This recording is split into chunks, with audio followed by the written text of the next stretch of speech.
Ke-37, murid jenius. Sepertinya Master Alkemis kita telah memurnikan pil tingkat tinggi. Aura yang muncul ini cukup mengerikan, ucap Yaoji yang sedang menguji Songsan. Tetua pertama benar. Saya juga bisa merasakan aura yang sangat kuat. Mereka berdua saat ini berada di pagoda suci lantai 200, tempat di mana beradanya batu penguji ranah. Batu itu digunakan untuk mendeteksi seberapa banyak dan sekuat apa dantian serta jiwa praktisi. Sepertinya aku perlu melihat siapa yang telah memurnikan pil tingkat tinggi ini. Gumam Yauhe yang saat ini berada di lantai 501 pagoda suci. Kembali ke leluhur Yaosu dan Xiaopeng. Terlihat mereka berdua telah memasuki ruang penempaan.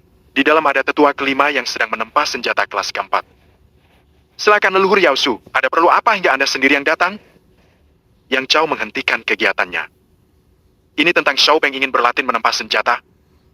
Jawab Yaosu. Baiklah kalau begitu. Sebelumnya kamu menggunakan metode apa, nak? Tanya Yang Chao kepada Xiaopeng. Sebelumnya aku menggunakan metode tempa surgawi tetua. Xiaopeng tersenyum tipis. Leluhur Yaosu dan tetua kelima sangat terkejut ketika mendengar metode tempa surgawi. Karena pada era sekarang metode kuno itu telah dianggap hilang. Coba jelaskan cara untuk menggunakan metode kuno itu, nak. Aku sudah puluhan tahun menjadi penempa, namun belum ada yang bisa menggunakannya. Ucap Yang Chao sambil menepuk bahu Xiaopeng. Kemudian Xiaopeng menceritakan saat ia menempa senjata untuk Yu Jing di benua timur. Dari ceritanya, leluhur Yaosu dan Yang Chao masih belum percaya dengan adanya metode kuno itu. Mereka masih menganggap jika Xiaopeng berhasil karena bantuan dari palu baja surgawi. Untuk sekarang aku tidak bisa membuktikannya, tetua. Aku tidak memiliki batu maupun palu untuk menempa. Ucap Xiaopeng sambil menangkupkan kedua tangannya. Coba lihat lagi apa yang kuberikan padamu waktu itu, nak. Ucap leluhur Yaosu. Maaf, kek. Aku sudah memeriksanya beberapa kali, namun aku tak menemukan batu lagi selain batu roh ilahi tingkat 6. Dan itu juga sudah kugunakan untuk menempa senjata Yu Jing. Nak, di sana ada 2 batu tingkat ke-6. Coba lihat dengan teliti. Xiaopeng kini memeriksa kembali isi dari cincin penyimpanan pemberian leluhur Yaosu. Ia tak menyangka jika kakeknya bisa mendapatkan batu tingkat 6 sampai 2 biji. Apakah ini batu yang kakek maksud? Xiaopeng mengeluarkan batu yang menurutnya tingkat 6, namun bentuk dan warnanya sangat berbeda dari sebelumnya. Itu membuat Xiaopeng tak mengenalinya. Benar, nak. Itu adalah batu roh kilin surgawi, sama-sama berada di tingkat ke-6.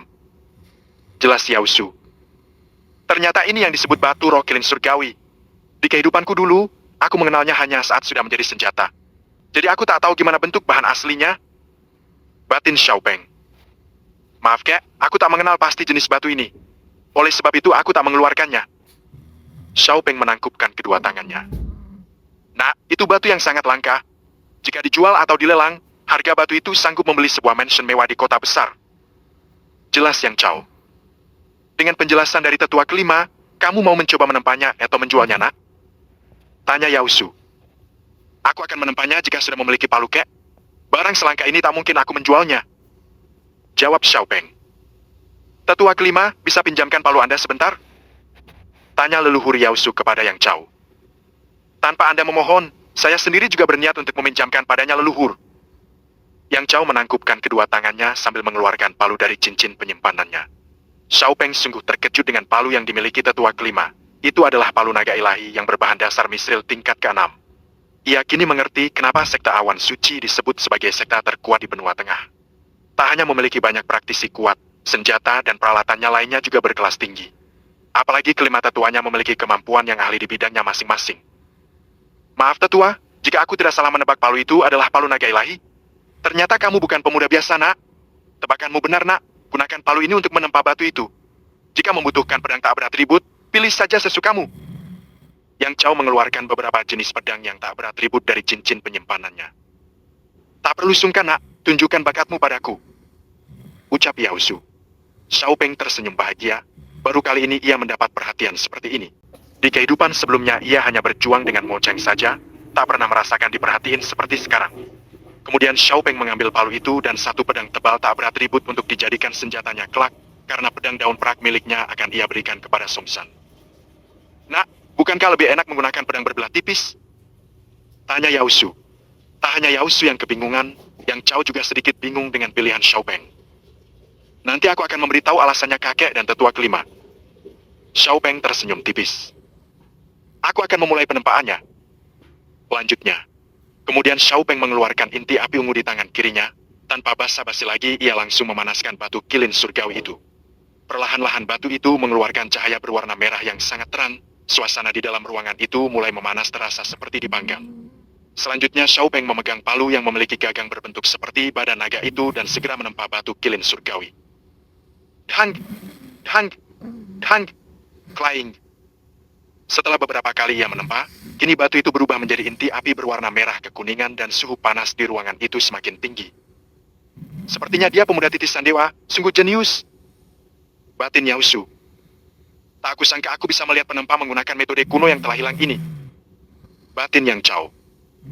Batu kilin surgawi ini sangat berbeda dari batu sebelumnya. Meskipun sudah menggunakan palu naga ilahi, batu ini masih sanggup untuk mengeluarkan esensinya. Batin Xiao Peng. Xiao Peng tak mau membuang waktu lagi. Segera ia mengambil pedang tebal yang tak berat ribut dan memasukkan inti api itu ke dalamnya. Dang! Dang! Dang! Ia langsung menempa pedang itu saat inti apinya sudah menyatu. Akan sangat berisiko jika tak segera ditempa. Suhu panas yang dihasilkan itu sanggup untuk melelehkan barang di sekitar jika tak segera ditempa. Duar! Tiba-tiba pedang yang ditempa Xiao Peng meledak. Muncul cahaya merah kekuningan menjulang tinggi ke langit.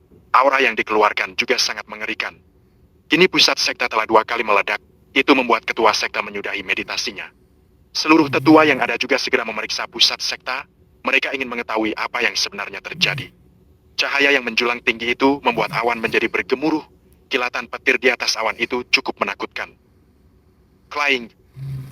Xiao Peng mengeluarkan aura kaisarnya untuk menetralkan suhu di dalam ruangan itu, dan cahaya itu menghilang perlahan-lahan. Yao Su dan Yang Chao sangat terkejut dengan Xiao Peng yang berhasil menempa menggunakan metode kuno itu, bahkan hasilnya di luar dugaan mereka. Pedang yang ditempa Xiao Peng itu termasuk senjata kelas ilahi, bisa dikatakan juga levelnya di atas dari pedang tempaan Yang Chao. Nak, kamu sungguh mengesankan. Kejeniusanmu tiada tandingnya. Ucap Yao Su yang mendekati Xiao Peng. Leluhur Yao Su benar nak, di benua tengah ini tak ada yang bisa menggunakan metode kuno sepertimu. Puji Yang Chao. Kakek, tetua kelima. Terima kasih, namun seperti pujian itu terlalu berlebihan. Xiao Peng menangkupkan kedua tangannya. Tak perlu begitu nak, baru saja kamu telah memurnikan pil tingkat 6, sekarang menempa senjata kelas ilahi. Siapa yang tak kagum denganmu nak? Ucap leluhur Yao Su. Jadi kamu yang memurnikan pil nak? Sungguh ku tak menyangka, apalagi aura tadi sangat mengerikan. Sahut Yang Chao. Xiao Peng sudah tak bisa membalas pujian mereka berdua. Ia hanya sanggup tersenyum bahagia. Tak berselang lama setelah itu, ketua sekta dan keempat tetua lainnya memasuki ruang penempaan. Lihat nak, apa yang telah kamu perbuat hari ini sanggup menarik perhatian seluruh petinggi sekta. Ucap Yao Su sambil menepuk bahu Xiao Peng. Kakak, apa yang terjadi di pusat sekta? Tanya Yao Hei pada Yao Su. Sederhananya, cucuku telah membuat kalian semua terkejut. Yao Su sedikit tertawa saat melihat Yao Hei dan yang lainnya penasaran dengan apa yang terjadi. Ketua, Xiao Peng sebelumnya berhasil memurnikan pil tingkat 6 di ruangan saya. Ucap Yen Zhongxian. Xiao Peng juga berhasil menempa senjata kelas ilahi di sini ketua. Ucap Yang Chao. Yao Hei sangat terkejut saat mendengar pernyataan itu. Ia sungguh tak menyangka jika cucunya juga memiliki kemampuan alkemis dan menempa. Apalagi di era sekarang jarang ada yang mau berlatih 2 kemampuan itu. Nak, apa kamu sadar jika 2 ledakan aura barusan itu menarik perhatian seluruh petinggi sekta? Bahkan semua murid sekta juga bisa merasakan aura itu. Ucap Yao Hei sambil mendekati Xiao Peng. Maafkan aku paman. Awalnya aku hanya ingin membuktikan kepada kakek jika aku bisa menjadi alkemis dan penempa. Balas Xiao Peng sambil menangkupkan kedua tangannya. Yang kamu lakukan ini lebih dari cukup nak. Kukira tetua keempat dan tetua kelima merasa kalah denganmu. Yao Hei menepuk bahu Xiao Peng. Semua petinggi yang berada di ruang penempaan itu kini memuji kehebatan Xiao Peng. Bahkan Yao Hei sampai menunda meditasinya hanya untuk melihat apa yang terjadi di pusat sekta. Yao Ji juga menunda pengujian Songsan. Kini Xiao Peng benar-benar menjadi murid yang berbakat. Kejeniusannya telah diakui oleh seluruh petinggi sekta awan suci.